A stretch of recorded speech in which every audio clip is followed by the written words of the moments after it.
안녕하세요. 빠브라목토빠입니다. 구독과 좋아요, 알림 설정, 회원가입 부탁드리겠습니다. 대출 규제가 이제 본격적으로 시행이 되면서 약발이 제대로 먹히고 있죠. 그 대표적인 예가 바로 서울 아파트 거래량이 65%, 절반 이하로 뚝 떨어지기 시작했습니다. 지금 상황에서 거래량이 이렇게 축소가 된다는 건 앞으로 거래가에 지대한 영향을 줄 수밖에 없는 선제 지표다라고 말씀을 드릴 수가 있겠고요. 이렇게 거래량이 들썩거리면서 미친 사람 널뛰게 하는 것처럼 거래가가 하늘 높은 줄 모르고 하루 자고 나면 1억씩 오른다는 그런 어떤 이 전설 아닌 전설이 흘러다녔잖아. 그 정도로 부동산 시장이 서울 같은 경우는 정신없는 그런 어떤 지난 한 달이었습니다. 근데 6월 28일 대출 규제로 인해서 전체적으로 초강력 규제의 여파 확실하게 확산이 되고 있다는 얘기고, 이런 의미에서 거래액을 들여다보면 서울 아파트 거래가 6월 27일 이전에는 1조 9,324억 원. 우리나라 부동산 거래가 2조가 넘어, 2조가. 그죠? 이거 단기간 안에 보름 정도, 한 달 상간에 2조 정도의 금액을 치르는 그런 시장이라면 굉장히 과열된 거죠. 우리나라 국토가 얼마나 좁아. 남한만 하더라도 일본 홋카이도 정도 크기밖에 안 됩니다. 근데 이렇게 좁은 나라에서 좀 이렇게 밸런스를 맞춰서 평등하게, 또 부도 좀 서로 나누고 주거도 좀 나누고 이렇게 서로 좀 다방면에 좀 뭔가 이 자금이 흘러갈 수 있는 그런 구조가 돼야 되는데 집중화돼 있다는 얘기예요. 수도권도 집중화돼 있고 부도 집중화돼 있고 그리고 아파트도 집중화돼 있다 보니까 이런 식으로 거래액이 1조 9천억, 거의 2조 가까이 몰빵식으로 국민들의 75%의 자산이 흘러 들어가는 그런 어떤 시장이 되다 보니까 그 자금도 대부분 은행에서 끌어온 거라. 그러니까 은행이 아파트를 산 거야. 본인이 아파트를 산 거라고 착각을 하지 마. 이거 큰일 납니다. 이거 내 거라고 생각하면 100% 내 게 아니잖아. 대출 받으면 이후로 계속적으로 원금이자 정말 다리가 후덜덜거릴 정도로 갚아야 되는, 그것도 대출을 3억 이상, 4억 이상, 5억 이상 쭉쭉 받아버리면 이거 더 이상 버틸 힘이 없거든. 그 대출을 확 줄여버리니까 거래액이 6,300억으로 확 줄잖아. 그러니까 거품이 끼었던 거래들이 확 빠져나가는 겁니다. 그리고 거래 건수도 577건. 이거 대부분 내가 꼭 내 집을 사야 되겠다, 그것도 저비용으로 좀 사야 되겠다라고 생각되시는 분들이 아마 거래를 마쳤을 겁니다. 577건 나오잖아. 그리고 주간 아파트 매매가 변동률을 보더라도 거의 그냥 스키 슬로프, 가장 이 경력자들이 타는 스키 슬로프, 스턴트맨이 탈 수 있겠네 이거는. 경력자도 그냥 추락 수준의 어떤 이 경사도인데 0.37% 상승폭이 한참 꺾이는 그런 어떤 양상을 보이고 있죠. 이렇게 발등에 떨어진 물을 일단 새 정부가 급하게 껐지만 이후에 이제 공급 정책이 어떻게 드라이브 속도를 가지고 진행되느냐에 따라서 이 집값 수위는 또 달라질 가능성이 있겠습니다. 그래서 이번에 이재명 정부의 국토부 장관에는 김윤덕 의원, 그러니까 삼선 중진 의원인데 이분이 실거주용 1주택자입니다. 보통 이전 정부는 고가주택 빌딩 소유해가지고 몇백억 자산가 혹은 또 다주택자 이러니 탁상공론, 책상에서 전혀 피부로 와닿지 않는 그런 정책들을 많이 냈기 때문에 실수요자들이 굉장히 어려움을 겪는 경우가 많았는데 이분은 실거주용 1주택자, 그리고 서울에 있는 집도 아니에요. 이분이 집이 전주 쪽인데 전주에 4억 정도의 주택을 소유하고 있는 그런 이 국토교통부 장관이 나왔기 때문에 확실히 부동산 문제는 국민 눈높이에 접근할 가능성이 높다. 그죠? 그래서 앞으로 더욱더 피부에 좀 와닿는 정책들이 좀 속도감 있게 진행이 되지 않을까 기대를 한번 해볼 수가 있겠고요. 지금 서울 집값이 너무 비싸잖아. 올라도 너무 올랐던 용오름 같았던 서울 집값의 이 상승 고점이 이제 비로소 대출 규제 한 방으로 휘청거리면서 지금 꺾여가고 있는데, 그동안 이런 고점에 물린 집값 때문에 경기 인천으로 직주 근접, 그러니까 서울에 직장을 가지고 있음에도 불구하고 이 이동거리 비용을, 그러니까 삶의 비용이 됩니다. 이거 이동거리 비용이 단순히 교통수단에 국한되는 게 아니잖아. 한두 시간 출퇴근 시간 잡아먹어버리면 하루에 서너 시간 그냥 날아가 버리는 거예요. 이동하는데 그 시간을 다 써버리면 그 사람 3, 4시간 쉴 수 있는 시간 날아가 버리죠. 삶의 질이 훅 떨어집니다. 그래서 경기 인천으로 이사 가는 게 서울에 직장을 가지신 분이라면 굉장한 핸디캡이 될 수밖에 없다. 그래서 서울 집값을 좀 현격하게 좀 낮춰야 될 그런 이 필요성이 어느 때보다도 크다고 할 수가 있겠죠. 왜냐하면 지난해 대비 서울과 경기, 인천 집값 격차가 더 벌어지고 있어요. 그래서 서울 집값이 비정상화된 어떤 고점의 집값을 좀 끌어내려야만, 아니 서울은 좀 보통 한 뭐 강남이라도 7, 8억 정도 되면 되잖아. 이건 제 생각이에요. 집주인들 뭐 이 얘기 들으시고 막 뭐 울분을 토하실 이유 없습니다. 이건 제 의견이니까. 그리고 뭐 비강남 같은 경우는 막 5억대 정도 되면 되고, 수도권 뭐 경기권 하면 뭐 4억대, 3억대. 뭐 좀 뭐 하급지 좀 살아도 되고 중급지 좀 살아도 되고, 그냥 격차가 좀 줄어야지. 이 주거 비용이 줄수록 삶의 비용도 줄기 때문에 삶의 질은 낮아지는 게 아니라 높아질 수가 있다는 얘기죠. 이런 이유 때문에 서울은 2000년보다 인구가 9.5% 줄어들고 있어요. 그렇게 생산자의 어떤 이 드라이브가 확실하게 걸려야 하는 서울, 뭐 일자리가 다 서울에 몰려 있으니까. 근데 인구가 준다는 건 그만큼 생산 능력이 저하가 된다는 얘기예요. 인구가 950만 명 밑으로 내려갔어요.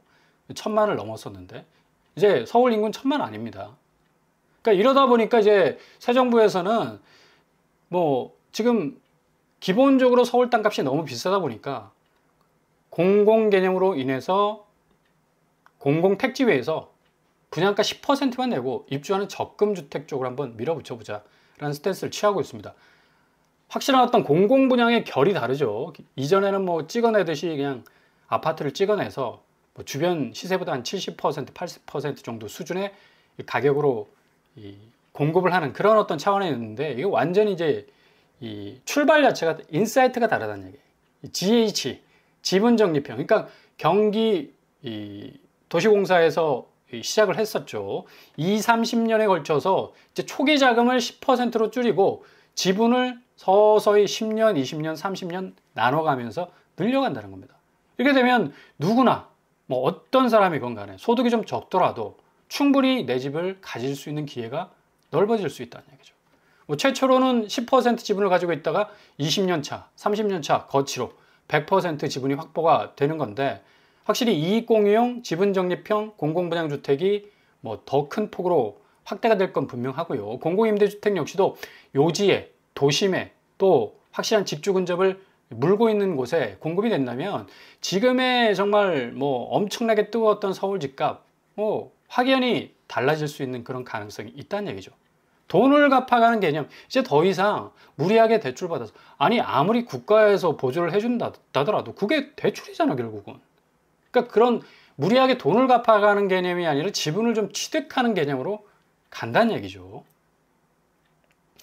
이런 어떤 이 부작용 때문에 서울 구평 아파트 격차 지수 한번 보세요. 와, 거의 뭐 4.91%, 2025년 상반기 동안 계속적으로 이게 격차가 벌어지고, 그러니까 부동산에 대한 어떤 이 부정적인 어떤 인식을 가질 수밖에 없는 거라. 서울 자치구별 아파트값 변동률만 보더라도 뭐 송파, 강남, 서초, 성동, 마포, 용산 등등 뭐 그래프만 봐 막 쭉 하고 밀고 오잖아 그냥. 이 그래프에 그냥 완전히 그냥 압박을 당할 수밖에 없을 만큼 그냥 쪼여오는데, 대신 뭐 성북, 강서, 은평, 관악, 구로, 동대문 보시면 그 그래프가 쭉 하고 줄어들고 있는 걸 볼 수가 있어요. 역시 격차가 굉장히 커질 수밖에 없겠다 라는 걸 볼 수가 있죠. 서울 구평 아파트 상하이 10% 가격 격차 보시면 뭐 상위 10% 평균은 30억 격차가 나고요. 뭐 중위권 23억, 또 하위권 하급지 같은 경우는 6억 정도 뭐 그렇게 차이가 나는데, 참 천차만별이라는 얘기입니다. 그만큼 이 주거 비용 자체가 서울에 살기 위해서는 엄청난 정말 내상을 입고 출혈을 감당해야 하는 그런 어떤 이 상황을 맞이해야 된다는 얘기인데, 결국에 가서는 그렇게 무리하게 대출을 받다 보니까 허리가 부러질 수밖에 없겠지. 디스크 터진다는 얘기야. 결국 정말 무리하게 힘쓰고 용수다 보니까 본인 스스로도 감당하지 못해. 그러니까 디스크 터지지. 디스크 터지면 어떻게 돼? 못 걸어 사람이. 그냥 들어 누워 있어야 돼. 그죠? 그러니까 이런 현상이 부동산 시장에 나타났다는 얘기고, 결국에 가서는 그 영끌이 그 사람 인생 걸음걸이를 완전히 망가뜨리는, 결국 파산과 또 완전히 경매 뭐 감당할 수 없는 후폭풍으로 뭐 계속해서 몰아넣으니까, 이번에 주택담보대출 한도 6억 원도 굉장히 의미 있는 수치입니다. 이게 6억이 그 사람이 감당할 수 있는 최대 맥시멈이 될 수가 있어요. 그러니까 보통 집 살 때 이게 간이 배 밖으로 나오지 않는 이상은 2, 3억 받아도 이거 후달리거든, 솔직히. 근데 6억 이상 받아버리면 답이 없어요.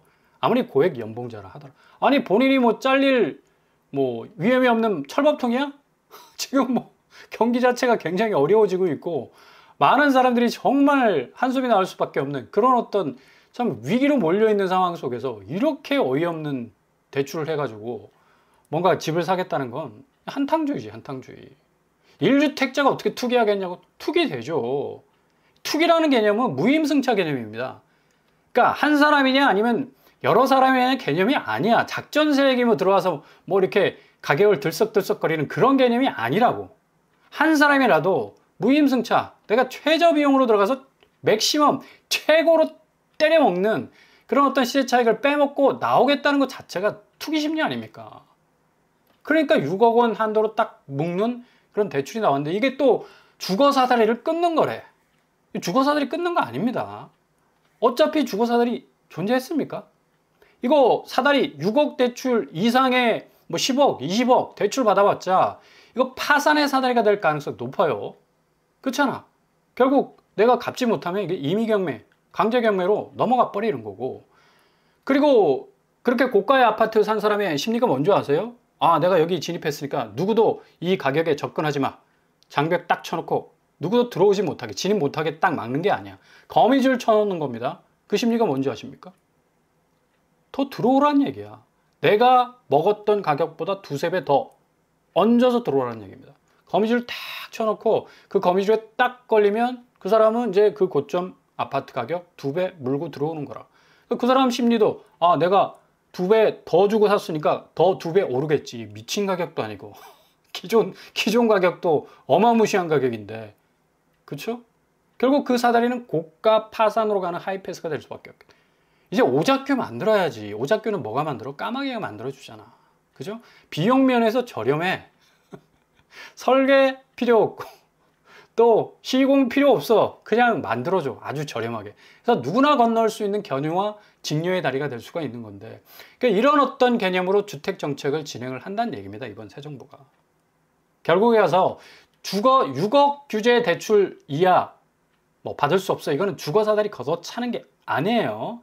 파산 사다리를 치워버리는 거야. 그리고 비용 면에서 누구나 저렴하게 건너갈 수 있는 오작교 같은 그런 어떤 이 주거 사다리를 새롭게 만들어 낸다는 얘기죠. 지금 뭐 고가 아파트들 연끌 대출 뭐 10억 이상, 6억도 버거운데 10억 이상도 9.1%가 지금 받았습니다. 거의 10% 가깝게. 그러니까 서울 아파트 시장 대출 리스크가 뭐 엄청나게 커질 수밖에 없는 거고, 심지어 강남 아파트 큰 손들 30대들, 와, 대단해요. 진짜 배심이, 배심이라 해야 될지 배짱이라 해야 될지 의식을 잃어버린 유치이들이라 해야 될지 27억을 대출받아. 그리고 50곡 아파트를 사. 야, 근데 27억 어떻게 한 개인에게, 아니 무슨 기업 대출도 아니고 1인 기업이야? 27억 대출 받아서 강남 상구의 용산 아파트 매매 계약 디테일하게 딱 살펴보니까 59억 아파트를 산다는 얘기예요. 거의 뭐 절반 이상을 받아버리는 건데, 5억짜리 아파트 절반 받으면 2억 5천이야. 근데 60억짜리 아파트 절반 받으면 30억이 되는 겁니다. 이건 완전히 단위 자체가 틀리다는 얘기죠. 잘 들여다보면 압구정 신현대 대출 15억 깁니다. 역삼 테헤란 아이파크 18억겨, 청담자에 14억 6천, 레미안 원밸리 27억, 잠실 리센츠 12억 3천. 이게 지금 아파트 가격이라고 해도 이게 껄끄러운 가격인데 이게 대출이야, 대출. 그러니까 이걸 무슨 수로 갚겠냐고. 결국 갚는 건 딱 하나 방법밖에 없지. 내가 대출 받은 그 이상의 가격만큼 아파트 가격이 올라주는 거. 압구정 현대 107제곱이 60억 합니다. 2배로 오르려면 120억 해야 돼. 아니, 한국에서 강남 아파트가 107제곱이 120억 해? 그럼 나라 망하겠네. 그렇잖아. 이건 터무니없는 기대심리라는 얘기예요. 그러니까 이런 식으로 계속 대출을 받아버리니까 10억 이상의 대출 규모를 감당하는 게 그렇게 어렵지 않다라는 얘기입니다. 그냥 뭐 완전히 무뎌져 가지고 의뢰이 받는 거구나 해서 그냥 진입을 해버린다는 얘기예요. 결국 결과는 뭐야? 대박을 꿈꾼 갭투자 3040 회생법원에 줄 섰다는 얘기입니다. 고금리 직격탄 맞았죠. 이자 계속해서 돌려먹다가 돈 다 까먹고 날려버리고 파산, 줄파산, 나락으로 떨어질 수밖에 없죠. 지금 서울 고가 아파트 뭐 한 달 전에 아파트 값이 들썩거리고 엄청나게 올라서 이분들 굉장한 어떤 시세 차익을 챙겼을 것 같죠. 지금 상당한 위기감으로 파산, 나락으로 떨어질 가능성도 많은 위치에 놓여 있다는 얘기. 최근 5년간 1분기 파산 회생 접수 건수만 봐도 9,011건 2024년에 2025년 아직 지금 상반기 조금 지나는 그런 시점에 와 있는데 8,811건.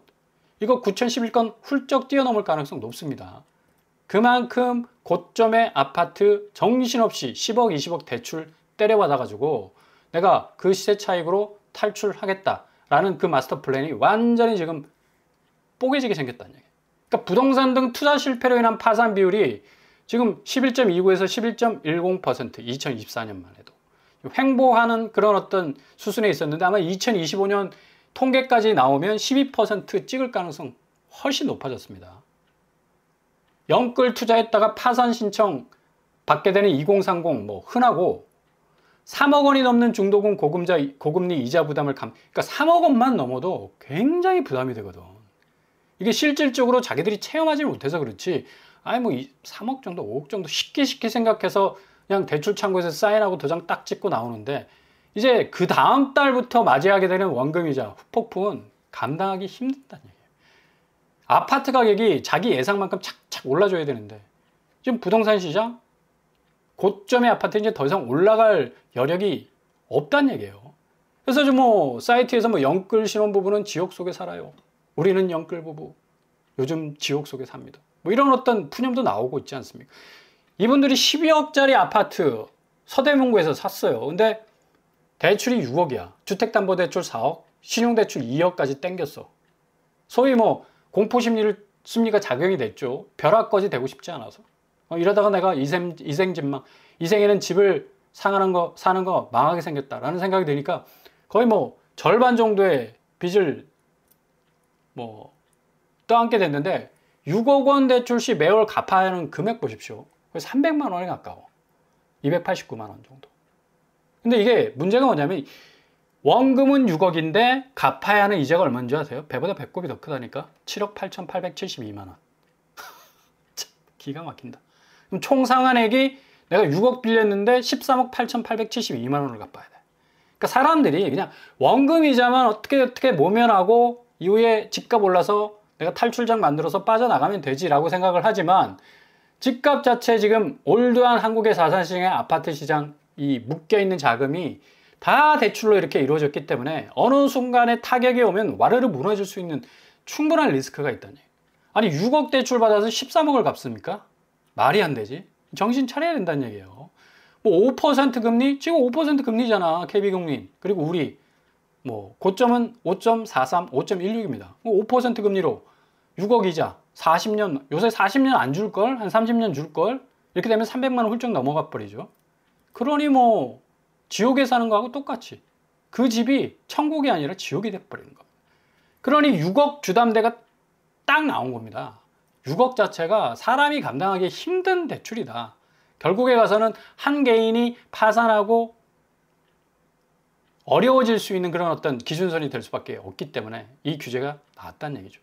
지금 고점에 물려있는 아파트들 보세요. 지금 뭐 경매로 쏟아져 나오고 있습니다. 오금동, 송파, 레미니스 2단지. 유찰이 이제 15억에서 유찰이 돼서 한 12억 정도 떨어졌는데 계속적으로 유찰될 가능성도 없고 송파 역시 한양 아파트 역시도 경매로 나왔어요. 그리고 강남구 대치동에 있는 음마 아파트. 여기가 뭐 24억짜리, 13억짜리, 11억짜리가 나왔는데 뭐 30억 정도 간다라고 지금 평가를 받고 있는데 음마 아파트 지금 위태위태하죠. 뭐 그 정도로 뭐 집주인이 바뀌면서 상급지를 좀 내가 진입해야 되겠다는 분들이 진입을 하는 그런 어떤 상황 속에서 벌어지는 그런 일들이 결국에 가서는 이게 뭐 해피엔딩이 아니라 새드엔딩이 돼버리는 거지. 그냥 경매로 넘어가는 현상이 줄줄이 일어나고 있습니다. 음마 아파트가 지금 전세가가 심상치가 않습니다. 최고가 찍었는데 12억에서 지금 6억 반토막이 났어. 그러니까 그 정도로 음마 아파트도 여전히 지금 이 상급지 부분에 있어서 앞으로 아파트 값이 어떻게 조정될지 굉장히 기추가 주목이 될 수 있는 그런 단지가 될 수가 있다니. 그러니까 지금 이 상류층이라고 부르는 분들도 이게 등 따시고 배부른 시기가 아니란 얘기예요. 그만큼 자기들이 묻어놓은 부동산의 아파트들이 다 부실이 나고 파산이 되고 경매로 나오는 그런 어떤 수순으로 가고 있다는 거. 개포동의 개포현대 아파트 역시도 경매로 나오고 있죠. 그러니까 이런 식으로 지금 아파트 시장이 서서히 일몰하고 있다. 결국 이 묶여있는 자본이 어디로 흘러 들어가야 되느냐? 자본시장으로 가야죠, 이제. 더 이상 이 아파트에 목매는 그런 시장이 아니라 코스피가 이제 3200선 회복 후에 차익 실현 이유 때문에 매물이 조금 하락하면서 마감이 되는 어떤 3100 후반을 좀 찍었는데 앞으로 뭐 3200선, 3500선까지 갈 가능성 높아요. 그만큼 이제 부동산 쪽의 어떤 이 무게감이 다시 이제 자본시장으로 흘러갈 수 있는 선순환적 구조를 만들게 될 거고, 미국도 뭐 조금 하락하는 개념인데 뭐 관세 영향에도 불구하고 계속적으로 자본시장은 성장하고 있잖아. 부동산 시장 미국 지금 어려운 상황입니다. 똑같은 경우란 얘기예요. 지금 자본시장의 총알아 부르는 지금 비트코인 역시도 1억 5천 6천을 1억 5천 6백을 찍는 어떤 상황도 지금 찾아오고 있고, 그만큼 미 행정부 자체도 이제 부동산보다는 자본시장 쪽에 훨씬 더 무게를 두고 있는 그런 어떤 상황 속에 있다는 얘기죠. 그러니까 무주택자 되시는 분들도 정말 이런 상황들을 좀 잘 살펴보시면서 확실하게 아파트 값이 꺾이는 시기, 그 분기점 분명히 찾아오게 될 겁니다. 그러니까 좀 자신감을 가지시고 용기를 가지시고, 이제 더 이상 뭐 주거 사다리 뭐 걷어찬다라는 이상한 해석들이 막 떠돌아다니고 있는데, 그 사다리는 파산의 사다리였어요. 결국 거미줄에 내가 걸리는 거야. 오작교가 돼야죠, 오작교가. 누구나 뭐 저비용으로 진입할 수 있는, 건너갈 수 있는 그런 주거 사다리가 새롭게 또 연결이 되면 좋은 기회가 찾아오게 될 겁니다.